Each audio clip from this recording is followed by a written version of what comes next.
everyone, welcome back sa YouTube channel Bagong Pilipinas, Old Queen TV. So mga idol, look at this, no? So pag-usapan natin ngayon mga idol itong pambihirang barya, no? So ang barya na ito mga idol ay 2006, no? So yan ang pag-uusapan natin mga idol, dahil itong barya na to kahit sa ang social media mga idol o sa mga auction sa ibang bansa, ito ay viral ngayon mga idol sa social media, no?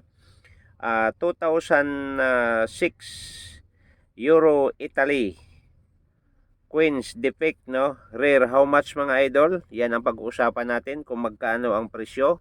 So bago tayo mapunta mga idol, siyempre pag-usapan mo natin mga idol kung anong country ito, no? So mga idol, ulitin ko sa lahat ng mga nag-subscribe, maraming salamat sa lahat ng mga nag-like at nag-share at pindot ng notification bell. Salamat sa inyong lahat. So mga idol, at pag-uusapan natin, ang Queens na ito ay nanggaling ng country niya, no? Italy. Period European Union, no? 2000 into hanggat 2023 mga idol, itong Queens na ito ay ginagamit pa sa kanilang circulation. And domination mga idol, 1 euro coins, no? Yan po, 1 euro coins, no?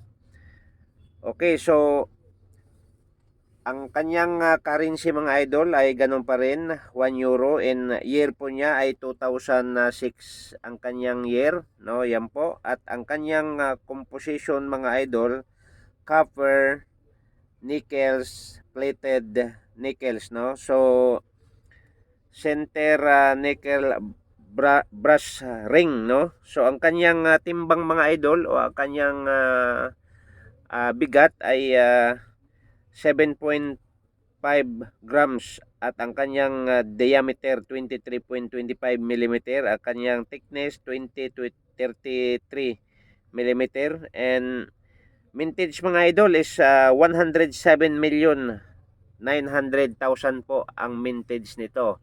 So ngayon mga idol, ating titingnan ang kanyang likuran. Ayan po, para makita nyo, baka mayroon kayo mga idol, no? Look at this sa Queens na ito, baka mayroon kayo. So hinahanap ito mga idol ng mga collectors ngayon, itong bagong nahuli kong Old Queen, no? So kung makikita po ninyo, yan po yun, 1 euro Queens 2006, no? Ito mga idol, itong Queens na to ngayon ay rare na, no? So mga idol, itong Queens na to ay nabibenta sa auction, no? May nag-auction ito mga idol, at mayroon din mga idol nagbibenta sa online ito mga idol sa sino mang gustong bumili. Kailang mga idol ay expensive na, no? Mataas na ang kanyang presyo. Kaya nga kung mayroon kayo dyan, itago nyo lang yan, at baka may time kayo na makapunta ng ibang bansa o mayroong mga collectors na naghahanap po dyan, at least alam na ninyo kung magkano ang kanyang halaga, no?